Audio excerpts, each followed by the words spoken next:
한이가 걸어 다니는 걸 처음 보네요. 걸어서 나가셨어요. 일단 또 걸어 들어오실 텐데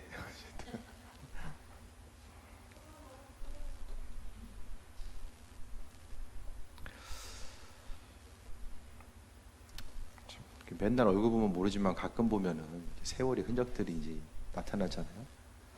옛날에 그 신혼집 옆에 저희 살던 집 그 옆에 세탁소가 있는데 지나가다가 이제 세탁소에서 일하시는 그 다른 교회 성도님인데 할아버지 되셨어요. 10년 만에. 그러니까 시간이 참 빨리 간다 이렇게 생각이 들더라고요. 오늘 빌립보 감옥에서의 사도 바울의 여정을 이야기합니다. 19절부터 보면 여정의 주인들은 자기 수익의 소망이 끊어진 것을 보고 바울과 실라를 붙잡아 장터로 관리들에게 끌어갔다가라고 합니다.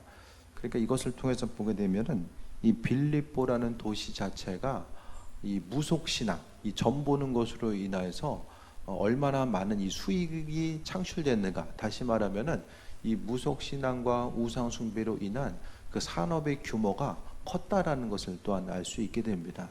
그러니까 고대의 로마의 도시들이 거의 다 그랬지만은 우상을 만들어 가지고 파는 그런 사람들이 있었고 또 그 우상을 이용해서 또 스스로의 이득을 취하는 이들도 많았던 것으로 보여지게 됩니다. 그 여정 가운데 바라봤을 때에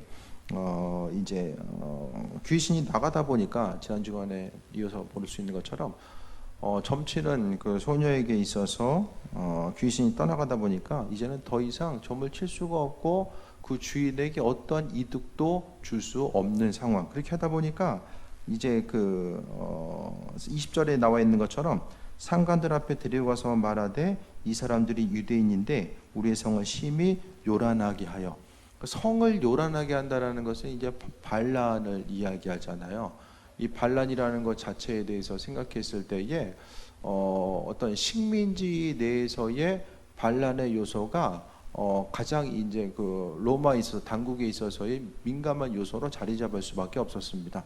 또 오늘 이 본문에 나와 있기 1년 전에 어떤 일들이 있었냐면은 브리스길라와 아골라가 로마로부터 추방되거든요. 그러니까 로마 황제가 로마에 있는 유대인들을 다 추방시키는 사건이 바로 1년 전에 있었어요. 그렇게 하다 보니까 유대인들이 어떤 자신 유대인임을 내세우고 어떤 사회적인 활동을 하고 하는 데 있어서 어떤 제약의 요소가 역시 따르는 그 시대적인 분위기가 있었습니다. 거기다가 오늘 이야기하는 것처럼 상관들에게 유대인인데 성을 심히 요란하게 했다라는 것. 그러니까 자신이 가질 수 있는 어떤 경제적인 이득이 박탈됐음을 이야기하는 것이 아니라 성을 요란하게 했다라는 그 반란죄 비슷한 그 소동을 일으키겠다라는 그 죄목을 가지고 이제 이야기하죠. 그러니까 복음을 전하고 그리스도 예수를 전하고자 하는 그 삶의 여정 가운데 또 이때나 지금이나 또 여전히 어려움을 당할 수 있음에 대해서 볼 수 있게 됩니다. 그러니까 사단이 가장 싫어하는 것 자체는 복음 전하는 거 가장 싫어하거든요. 복음 전하는 것 자체를 사단이 제일 싫어해요. 그러니까 이제 그렇게 하다 보니까 복음을 전하는 것이 어려울 수밖에 없음에 대해서 우리는 그것이 이제 이상한 것이 아니라는 거예요. 그러니까 복음 전하는 순간 자체는 사단과 우리가 맞닥뜨리는 그 전쟁터와 같다라는 사실. 그러니까 최전선에서 사단과 우리가 만날 수밖에 없는 그런 상황들에 대해서 이야기하고 있습니다. 그 모든 것들에 대해서 바라봤을 때에 복음 전하는 사명을 우리는 감당해야 되고 사단은 복음 전파의 사명을 계속해서 막고자 하는 그 일들에 대해서 얘기했을 때에 우리의 삶의 여정 가운데 어떠한 삶을 어떻게 살아가야 되는지 또 사단이 싫어하는 것도 하나님 원하시는 일들이거든요. 그러니까 이렇게 이제 바울과 실라와 마찬가지로 복음 전하는 사명 감당하다가 어려움 당하는 것이 어떤 그 낯설고 이상한 상황들이 아니라 또 믿는 이들로서 또 감당해야 되고 또 감당할 수밖에 없는 상황들, 또 앞으로 이제 시대적인 상황 자체가 예수님을 믿는 것뿐만 아니라 자신이 가지고 있는 신앙 자체를 드러내는 것 자체가 또 여러 가지 제약이 따를 수밖에 없는 그 사회적인 상황들을 또 서구 사회들을 보게 되면은 그런 상황들을 이제 맞닥뜨리게 되거든요. 그런 순간순간 우리가 생각했을 때에 복음 전파로 인한 그 어려움과 혼란된 모습을 우리가 마땅히 또 감당하고 나아가야 됨을 볼 수 있게 됩니다. 21절에 보면 로마 사람인 우리가 받지도 못하고 행하지도 못할 풍속을 전한다 하거늘 하고 이야기합니다. 구체적으로 어떤 것인지를 몰라요. 그런데 22절에 보니까 무리가 일제 일어나 고발하니 상관들이 옷을 찢어버리고 매로 치라하여라고 이야기합니다.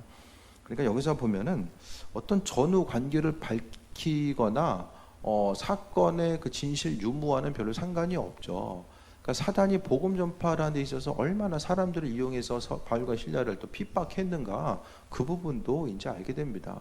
그러니까 사람이 세상을 살아면서 어려움 당하는 것이 어떤 그 먹고 사는 문제 때문에 어려움 당하거나 또 여러 가지 어려움의 요소가 있을 수 있잖아요. 그런데 정말로 성경에서 말하는 고난 자체는 복음을 전하고 그 복음 전파의 사명을 감당하는 것으로 인한 그 어려움의 모습이 있게 되고, 오늘 본문을 통해서도 계속해서 이제 그 고난의 모습을 이야기합니다. 그런데 바울은 왜 자신이 로마 시민임을 말하지 않았을까? 로마 시민을 적절한 그 법의 절차 없이 이렇게 핍박을 받게 되면은 분명히 문제가 생기거든요.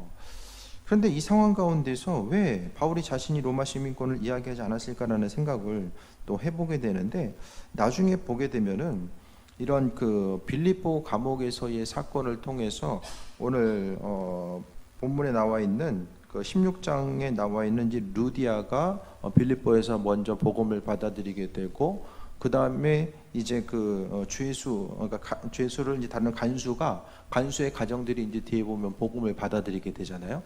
그러니까 빌립보 교회의 처음 개척 멤버를 바로 이들로 보게 됩니다. 많은 이들이 루디아와 뭐 주변에 있었던 사람들, 그리고 이제 로마 감옥을 지키고 있었던 이들과 합해서 빌립보 교회가 처음 세워졌을 것이고, 또 하나님께서는 이제 만약에 감옥에 들어가지 않았으면은 못 만났을 거예요. 뭐 간수를 만날 일이 뭐가 있겠습니까? 감옥에 들어가는 그 과정 가운데서 만나게 되지 않았을까라는 생각 또한 해보게 됩니다. 그러니까 눈에 보이는 상황 가운데서 그 복음 전하면은 사람들의 생각 가운데 복음 전하니까 하나님께서 내가 복음을 전하기 때문에 은혜도 하시고 축복하셔야 된다라고 하는 그 마음의 생각들을 가지고 있잖아요. 근데 세상을 살면서 우리가 보다 보면은 하나님께서 행한 대로 갚으신다라는 이 공식 자체가 우리가 눈 뜨고 살아간 이 세상이 전부이면은 다 이게 눈에 보여야 되잖아요. 그런데 하나님 나라의 관점, 그분의 영원하신 생각과 계획 가운데 봤을 때는 우리가 이 땅에서 누리라고 하는 만큼 누리는 것이고, 또 나머지 누리는 못한 것들은 성경에서 보면은 하나님의 축복은 흘러가죠. 말씀대로 살아가고 그분의 축복은 천대까지 이른다라고 하고, 그 반대의 경우는 하나님 말씀하신 저주는 3, 4대까지 이른다라고 하잖아요. 그러니까 부모 때에 부지런히 심어놓은 것들은 후손을 통해서도 열매를 맺을 수밖에 없는 것이 성경의 관점입니다. 그래서 오늘 본문에 보니까 말씀 전하다가 복음 전하다가 어려움을 경험하는 그 순간순간들이 있었지만은, 하지만은 오늘 그 사도 바울이 옥에 갇히는 그 과정 가운데서도 사도 바울의 행함의 모습을 오늘 25절을 통해서 보게 됩니다. 매맞고 그 24절에 보면 발에 착고에 든든히 채웠다라고 이야기하고, 25절에 한밤중에 바울과 실라가 기도하고 하나님을 찬송하며 죄수들이 듣더라라고 이야기합니다. 그러니까 정말로 그 믿음의 본질은 어려움의 시간을 항상 닥쳐봐야지 알 수 있어요. 고난의 시간을 경험하지 않으면은 이 알곡과 가라지, 내 신앙이 지금 알곡 신앙인지 가라지 신앙인지를 분별할 수 있는 방법이 전혀 없어요. 그러니까 지금은 다 어떤 상황이 어떻게 온다라고 할지라도 믿음으로 감당할 수 있을 것 같고, 날마다 하나님을 찬양하고 예비할 수 있을 것 같은데, 하지만 그 상황, 때로는 내가 감당하기 버거운 그 상황들이 눈앞에 펼쳐졌을 때에 그 상황 앞에 서 있는 나 자신의 모습에 대해서 한번 생각해 볼 수 있게 되기 바랍니다. 정말 어떤 고난의 모습, 고난뿐만 아니라 삶에 있어서 좀 되게 짜증나는 그 순간들이 눈앞에 펼쳐졌다라고 했을 때에 내가 여전히 죽게 대한 소망함과 기대함을 가지고 여전히 서 있는가, 그렇지 못한가를 우리는 날마다 점검해 봐야 됩니다. 그러니까 하나님은 고난을 주심 자체가 우리 믿음의 성장에 있다라고 말씀드렸어요. 그러니까 고난을 주심은 하나님께서 이번 기회를 통해서 내 믿음에 대해서 한 번 더 우리 스스로 내 믿음의 본질과 분량에 대해서 깨달아 알기를 원하시는구나. 그것에 대해서 한 번 더 생각하면서 또 나아가는 시간이 되어야 됩니다. 그 고난의 순간이 아니면은 내가 지금 믿음의 본질 가운데서 내가 좀 잘 믿고 있는가, 환난과 어려움 가운데서 내가 여전히 주님 바라보고 있는가. 그러니까 고난을 통과하지 않는 신앙 자체는 다 가짜예요. 평온할 때는 다 할 수 있을 것 같아요. 그런데 힘들고 어려운 과정 가운데 오늘 바울과 실라의 모습을 보면은 낮에는 매맞고 밤에는 기도하고 하나님을 찬송했다라고 이야기합니다. 기운도 없었을 거예요. 매맞고 밤에 하나님을 찬송하고 예배하는 것, 그것에 대해서 다른 죄수들이 다 들을 수 있도록 하나님을 예배하고 찬송하는 모습을 보게 됩니다. 그러니까 날마다 계속 말씀드리지만은 신앙인들에게 있어서의 가장 큰 은혜와 축복, 가장 큰 기적은 죽을 병 걸린 사람들도 살아나는 경우가 있다고 말씀드렸잖아요. 그게 기적이 아니라 우리는 그 극한 상황 가운데서도 우리가 믿음을 잃지 않고 여전히 하나님의 은혜를 바라보고 있고 또 그 자리를 내가 지키고 살아가는 것이 정말 큰 은혜라는 사실에 대해서 우리는 깨달아 알아야만 합니다. 하나님의 예비하심과 인도하심이 있고 그 가운데서 우리 한 사람 한 사람이 고난의 순간에 내가 믿음을 잃어버리지 아니하고 여전히 주님 바라볼 수 있는 것. 그러니까 나 스스로는 그 순간순간에 내가 믿음의 자리를 지킬 수 있는 것이 바로 하나님의 살아있음의 가장 강력한 증거입니다. 주님 아니면은 내가 믿음 지킬 수도 없고 그 자리를 지킬 수도 없고 또 믿음으로 살아갈 수도 없다라는 사실을 우리는 알아야만 합니다. 그러니까 하나님 살아계심을 이렇게 저렇게 계속 보여주세요. 그거보다는 그 자리를 지키고 있는 나 자신의 모습을 바라보면서 하나님을 바라봐야 되고 또 다른 사람을 향해서 어떤 돕고 선행함의 모습에 있어서도 마찬가지입니다. 나 스스로의 관점 가지고는 할 수 없지만은 나도 힘든데 다른 사람들을 더 돌아보고 생각할 수 있고 그 가운데 하나님의 인도하심을 바라볼 수 있는 것 자체가 또 내 믿음의 분량이 된다라는 것, 그 안에서 하나님 살아계심을 경험할 수 있다라는 것에 대해서 보게 됩니다. 그러니까 바울과 실라의 모습을 통해서 우리가 생각해 있을 때에 평안한 가운데 다 기도하고 찬양할 수는 있어요. 근데 정말로 극한 상황 가운데 있을 때 여러분의 삶을 좀 돌아볼 수 있게 되길 바랍니다. 어떤 문제가 생겼을 때에 대부분의 문제들은 감당할 수 있거든요. 하나님이 말씀을 통해서 감당할 만한 시험만 주신다고 하셨기 때문에 다 감당할 수 있어요. 그런데 감당할 만한 시험과 어려움을 만났을 때도 여전히 그 가운데 하나님과의 관계성보다는 항상 세상을 조금 더 의식하며 살지 않았나라는 생각들을 한 번 더 돌아보게 됩니다. 한밤에 바울과 실라가 기도하고 하나님을 찬송하며 죄수들이 들었다라고 합니다. 그러니까 고난 가운데 하나님을 찬양하고 기도하는 그 모습과 하나님 우리의 삶을 인정해 주십니다. 여전히 그 자리를 지키고 있고 내가 환경은 보이지 않는 것. 그러니까 사람이 환경 때문에 부정적인 생각을 갖기 쉽거든요.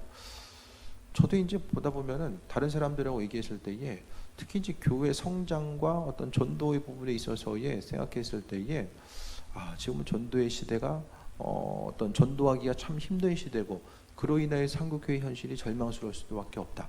현실을 바라보면 그게 맞는 얘기거든요. 근데 현실 가운데 맞는 얘기지만은 어떤 그 하나님 보시기에 신앙적인 관점에서 보면은 그게 좀 부정적인 얘기로 들릴 수가 있어요. 그래서 그 부분 가운데서도 철저하게 더 하나님은 그분의 일을 일하신다라는 부분을 조금 더 마음속으로 간직하고 가야 되겠다. 이 객관적으로 말하는 것 자체가 정말 은혜가 안 될 때가 많이 있거든요. 눈에 보이는 대로 이야기하는 게 사실일 수 있는데 그 사실 자체만 가지고 이야기하다 보면은 사람이 상당히 부정적으로 흘러가고 그 사실을 기반으로 해서 생각했을 때에 어떤 신앙생활은 옳고 그름을 이야기하는 것이 아니라 하나님의 장중 안에 있는 그 믿음의 눈으로 바라보고 나아가는 것. 믿음 가지고 살아감에 있어서 마지막 순간까지 내가 바라고 원하는 대로 되지 않을 수도 있어요. 하지만은 내가 주께 대한 믿음과 소망함을 가지고 살아가는 그 중심을 하나님께서는 받으시고 인도하신다라는 사실을 우리는 기억해야만 합니다. 그러니까 전도가 정말로 힘들고 복음 전하기가 힘든 시대, 또 교회가 교회의 역할을 감당하고 나아가기가 점점 더 힘든 시대임에 대해서 우리가 잘 알고 있지만은, 하지만 그 가운데서 우리가 조금 더 깊이 바라봐야 될 것은 하나님의 도우심과 인도하심이 그 가운데서 항상 우리의 삶의 여정 가운데 함께한다라는 사실을 생각해 봐야 됩니다. 26절에 이에 갑자기 큰 지진이 나서 옥터가 움직이고 문이 곧 다 열리며 모든 사람의 메인 것이 다 벗어진지라 라고 이야기합니다. 여기 나와 있는 것처럼 갑자기 지진이 났어요. 지진이 나가지고 옥이 열리게 됩니다. 그랬을 때에 지진이 왜 났을까 갑자기 생각을 해보게 되잖아요. 근데 그 예를 통해 봤을 때에 여기 나와 있는 것처럼 옥터가 움직이고 문이 다 열리고 모든 사람이 메인 것이 다 벗어졌다라고 이야기해요. 간수가 선택할 수 있는 것은 죄인이 도망가면은 죽거나 아니면은 그 죄수들이 감당해야 될 남은 형기가 있잖아요. 그 대신 사는 거예요. 로마 법에 의하면 죽거나 대신 살거나. 그런데 이제 지금 모두라고 이야기하는 것을 보면은 바울과 실라 외에 다른 사람도 있었던 것 같아요. 그러니까 이거는 수습할 방법이 없어요. 도망가면 더 이상의 수습할 방법 자체가 없어지게 됩니다. 그래서 도망간 줄 알고 그냥 죽으려고 자결하려고 이제 이렇게 이야기합니다. 그랬을 때 28절에 바울이 크게 소리질러 이르되 내 몸을 상하게 하지 말라. 우리가 다 여기 있노라 하니라고 합니다. 29절에 간수가 등불을 달라고 하며 뛰어들어가 무서워 떨며 바울과 실라 앞에 엎드리고 그들을 데리고 나가 이르되 선생들이여 내가 어떻게 해야 구원을 받으리까 하거늘. 여기 보면 이제 이상한 게 이제 두 가지가 나오죠. 첫 번째는 나머지 죄수들이 도망을 안 갔다는 거예요.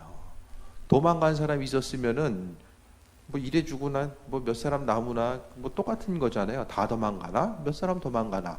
이 간수의 입장에서는 별로 달라질 게 없어요.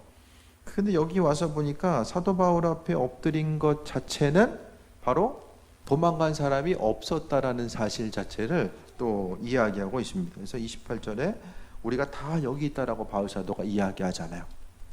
이상하게 도망을 안 갔어요. 두 번째, 갑자기 그들을 데리고 나가 이 30절에 선생들이요 내가 어떻게 해야 구원을 받으리까.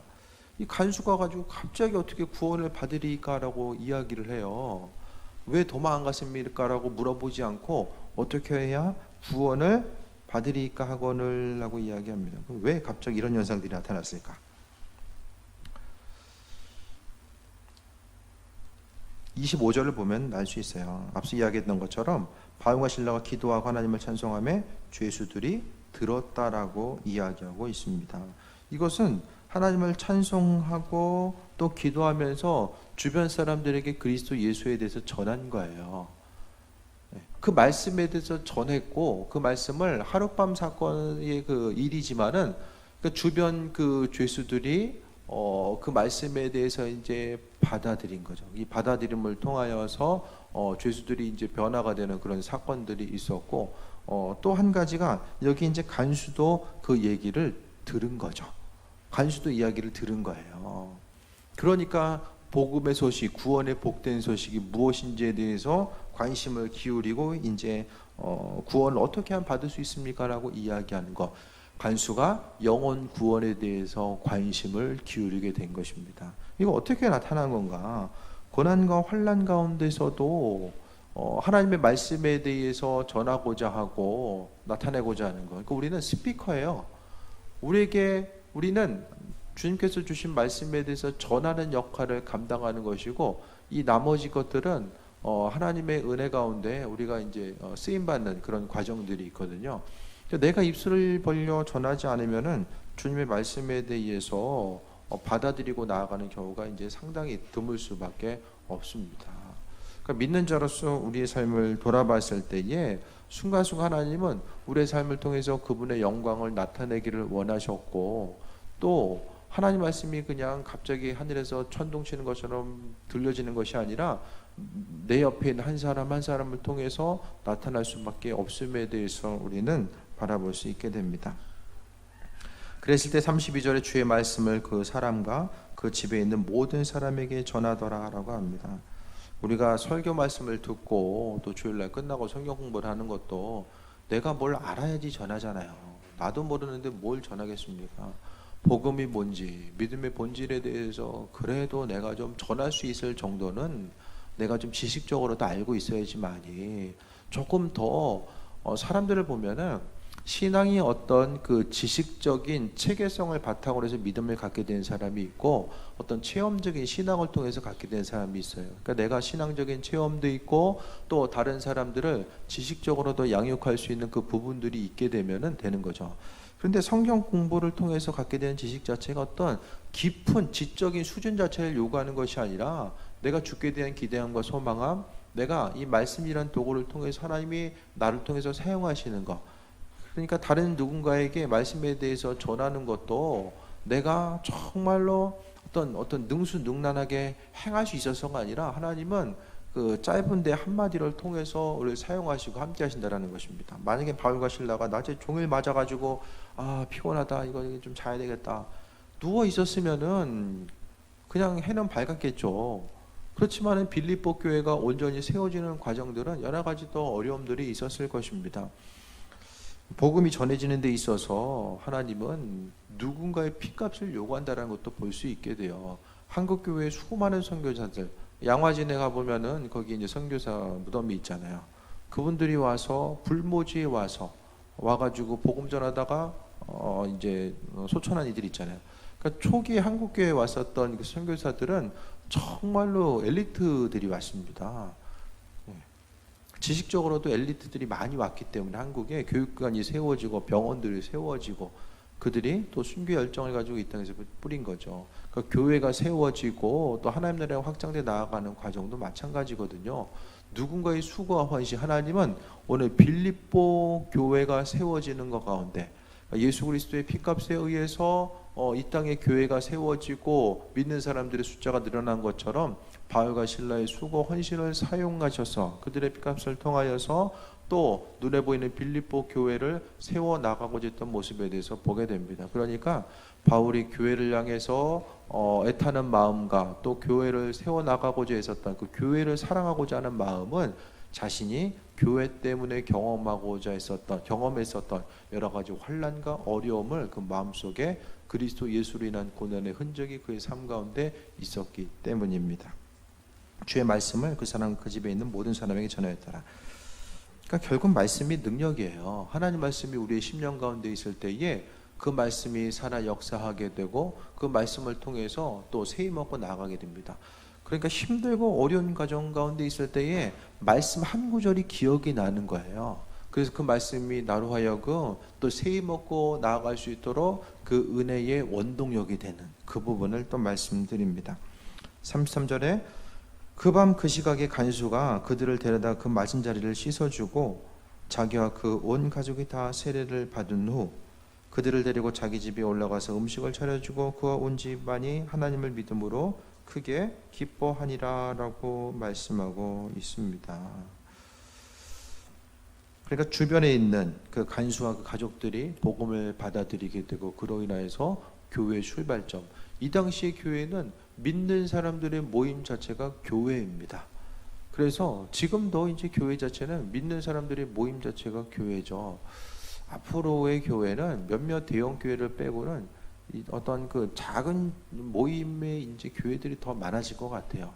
그래서 많은 사람들이 초대교회를 꿈꾸고 교회 안에서의 공동체의 모습을 많이 소망하게 되는데 서로 어떤 함께하고 나누는 모습, 그러니까 교회 가운데서의 어떤 공동체가 이루어져서 함께 또 서로를 세워가는 그 모습 자체, 그런 부분들에 대해서 또 이야기합니다. 음식을 차려주고 또 온 집안이 하나님을 믿음으로 크게 기뻐했습니다. 이 목적이 끝나고 나니까 다음날 바울 사도는 자신이 이제 그 로마 시민권자임을 이야기하게 되죠. 바울은 다섯 출신으로서 나면서부터 로마 시민권을 가지고 있었음에 대해서 말씀드렸어요.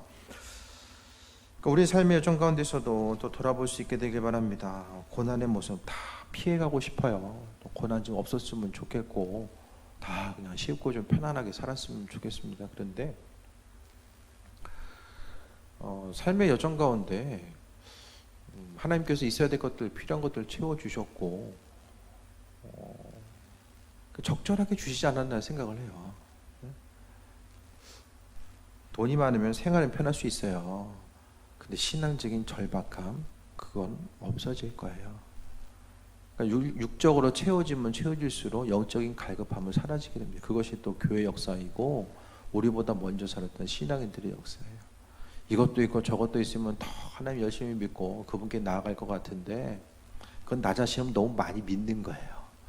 실제적으로 세상 가운데 어떤 것이 채워지고, 기도도 마찬가지잖아요. 기도 제목이 있는 사람들이 와서 기도하잖아요. 모든 것이 쉽고 편안한 사람들은 복음에 대해서는 마찬가지거든요. 삶에 있어서의 아쉬움이 없는 사람들은 굳이 복음 받아들이려고 하지 않아요. 아쉬운 것이 없기 때문에. 스스로의 가진 것을 바라보면서 살아가는 거죠. 또 하나님에 대한 소망함도 별로 없어요. 현실에 대한 그 편안함이 있으니까 죽음 위의 어떤 삶의 모습에서도 별로 관심을 기울이지 않습니다. 우리의 삶에 있어서 부족함이 있으니까 그래도 하나님도 찾게 되고, 또 그 부족함으로 인해서 우리가 넘어지지 않고 여전히 주의 도우심과 인도하심을 바라볼 수 있는 모든 것이 하나님 베풀어 주신 은혜입니다. 그러니까 삶의 여정 가운데 내 삶의 여정 가운데 하나님이 채우시지 아니하면은 할 수 없는 일들이 내게 여전히 존재한다라면은 그게 정말로 은혜이고 감사죠. 그러니까 순간순간 이게 뭐 하루아침에 되겠습니까? 때로는 살다 보면 또 넘어질 때도 있고, 생각 없이 살 때도 있고, 또 원망하고 불평할 때도 있겠죠. 하지만 항상 자기 자리를 지키고 나아가다 보면 하나님께서 조금씩 더 견고한 믿음을 허락해 주셔서 또 온전한 삶으로 나아갈 수 있는 그 은혜를 우리에게 날마다 베풀어 주고 있음에 대해서 보게 됩니다. 환경 가운데 극한 상황들, 우리 참 큐티하다 보면은 간증권들 보면은 많이 나오잖아요. 극한 상황들이 정말로 많이 나와요. 모르겠어요. 그 교회 사람들만 다 그렇게 어렵게 사는지 모르겠지만은 삶에 있어서의 그 사람이 경험할 수 있는 갖가지 고난 자체는 다 나오잖아요. 전부 다 나와요.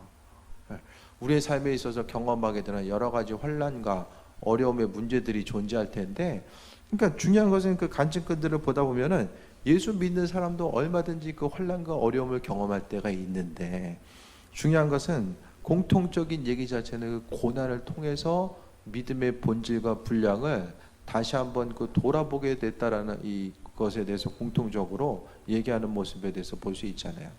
그러니까 삶의 여정 가운데 하나님께서 고난의 모습, 또 바울과 실라에게 고난을 허락하신 그 이유 자체가 나중에 보면 빌립보 교회를 세워나가고 사도 바울의 삶에 있어서 그리스도로 인한 그 고난의 흔적을 채우게 하심, 그 모습에 대해서 볼 수 있게 됩니다. 지금의 세대는 너무나도 분주하고 바쁘게 살아갑니다. 삶을 살아가면서 스스로 많은 사람들이 조금 더 나은 내 삶을 위해서 목적을 두다 보니까 그로 인해서 바쁘고 분주하고, 또 때로는 사람들과의 관계성 가운데 어려움을 경험할 수도 있어요. 하지만 신앙인 가운데서 정말로 주님 말씀하시는 그 고난의 모습은 어떤 먹고 사는 문제, 육신의 고난, 그것 때문에의 그 고난의 문제, 그것이 아니라 정말 그리스도의 말씀 때문에 고난받는 삶, 그 부분을 이야기하고 있어요. 그런데 점점 더 이제 한국 교회에 있어서도 이제 이게 현실이 될 거예요. 점점 더 이제 학교 앞에 가서 전도하기도 힘들어요. 힘들고, 노방 전도하는 것도 타인에게 어떤 그 종교성에 대해서 믿음을 강요한다라는 이런 식으로 비춰질 이런 상황들이 이제 점점 더 오거든요. 그럼 정말로 전도하기 힘들고, 또 가정 내에서 아이들에게 또 신앙 교육을 하는 것도 아이들의 인권 문제를 존중해야 된다라고 이야기하기 때문에 그 부분도 힘들어지는 그 시대를 점점 더 살아갈 수밖에 없습니다. 그렇다고 한다면 우리가 믿음을 가지고 살아가고, 또 믿는 자로서의 이 고난의 모습에 대해 생각했을 때에 우리가 일상을 살아가면서 예수님 때문에 고난받는 그것은 스스로 힘쓰고 노력하지 않으면은 안 되죠. 그냥 적당하게 살면은 뭐 고난받을 일이 뭐가 있겠습니까? 서로 그냥 불편하지 않을 정도로 거리를 두고 살아가면 예수님 때문에 불편할 건 전혀 없어요. 하지만은 적극적으로 자신의 삶의 여정 가운데 나아가는, 오늘 본문에서도 바울이 그 메마른 순간 자신이 로마 시민이었음을 먼저 이야기했으면은 고난도 없었을 것이고, 하지만은 고난이 없었기 때문에 그 빌립보 교회가 세워지는 이 간수가 과정이 다 전도돼서 나아가는 그 과정들, 말씀을 듣고, 간수는 말씀을 듣고 지식적으로 받아들이고 또 옥문이 열리는 그런 그 체험적인 신앙 두 가지를 다 갖게 되잖아요. 지금도 마찬가지입니다. 하나님은 주변 한 사람 한 사람을 나를 통해서 구원하고 살기를 원하시는데, 구원하기를 원하시는데, 우리가 너무 나 자신에 집중되어서 바쁘다 보니까 주변 누군가의 영혼 구원에 대해서는 이 관심을 기울이기가 점점 더 힘들고, 또 사단은 마찬가지로 우리로 하여금 스스로의 문제에 바쁘게 해서 주변을 돌아볼 수 없게끔 만듭니다. 그렇기 때문에 우리는 철저하게 죄 도우심과 인도하심에 대해서 바라보고 주님 의지하는 존재하는 삶을 보고 살아가는 거야. 문제 앞에서도 주님께 맡겨드리고, 그렇잖아요. 주님께서 해결하시면 감사한 거고, 해결하지 못한 해결할 문제에 대해서 여전히 남겨두시면 또 감당할 수 있도록 우리에게 힘을 주시고 또 함께 하심에 대해서 바라보는 것입니다. 한 가지 중요한 것은 고난이 아니면 우리의 믿음의 분량을 절대로 알아볼 수 없다. 네. 여러분 한 사람 한 사람 다 마찬가지예요. 다 똑같아요. 그러니까 옆 사람에 대해서 저 상황에 저렇게 해야 되는데 왜 저 사람 저러고 있지? 그렇게 얘기할 것도 안 되고, 항상 스스로의 믿음에 대해서 돌아보고 고난에 처한다 자신의 모습. 하지만 고난 가운데 있을 때 가장 하지 말아야 될 것은 포기하는 거예요. 포기하는 거. 이러다 말지. 이게 가장 우리에게 있어서 두려움의 요소로 다가오게 됩니다. 말씀을 통해서 하나님은 우리의 삶의 정건에 함께 하시고 고난의 모습을 통해서 우리의 믿음을 성장시키시며, 그것뿐만 아니라 오늘 말씀을 통해서 봤던 것처럼 바울과 실라를 통해서 빌립보 교회가 세워지고 혼란과 어려움 가운데서 그분의 일들을 이루어나가셨던 것처럼 세상 가운데 그리스도의 말씀을 전하고 또 하나님 나라가 확장되기 어려운 시기를 살고 있다고 하지만 마지막에 승리하는 것은 그리스도의 말씀이고 하나님 나라입니다. 최후로의 승리하게 하심에 대해서 우리가 바라보며 세상에서의 정말로 이 짧은 시간, 너무나도 빨리 지나가는 이 짧은 시간 가운데서 남겨진 시간을 어떻게 하면 더 주님 보시기에 합한 줄 알수의 온전한 삶을 살아갈 수 있을까를 한 번 더 돌아보고, 시간이 지난 후에 후회하는 삶이 아니라 정말로 고난까지라도 감사하며 나아갈 수 있는 이 믿음의 넉넉함과 또 주께 대한 기대함과 감사함이 끊이지 않고 살아가는, 또 바울과 실라가 고난 가운데서도 하나님을 찬양하고 기도했던 것처럼 우리의 삶에 있어서 어떤 사정과 어떤 형편이 있다라고 할지라도 기도와 찬양이 입술의 고백 가운데 끊이지 않는 귀한 삶이 되시길 축원드립니다. 기도하겠습니다. 하나님 사랑에 감사드립니다. 우리의 삶을 통해서 영광 받으시고 인도하신 하나님, 삶의 여정 가운데 환경 가운데 어려움이 있다라고 할지라도 항상 믿음 지켜 나가길 원합니다. 어려운 환경이 있다라고 할지라도 그 가운데서 나 자신의 믿음의 분량을 돌아보게 하시고 주께 대한 기대함과 소망감이 끊어지지 않게 하여 주시며 오직 그리스도 예수로 인해서 새 먹고 나아가는 그 존귀한 삶으로 역사하여 주옵소서. 믿음 허락하시고 날마다 풍성함으로 더하여 주옵소서. 천만점을 들어서하니 받으시고 하나님 축복하시고 은혜 위에 은혜 더하여 주옵소서. 예수님의 이름으로 기도했습니다. 아멘.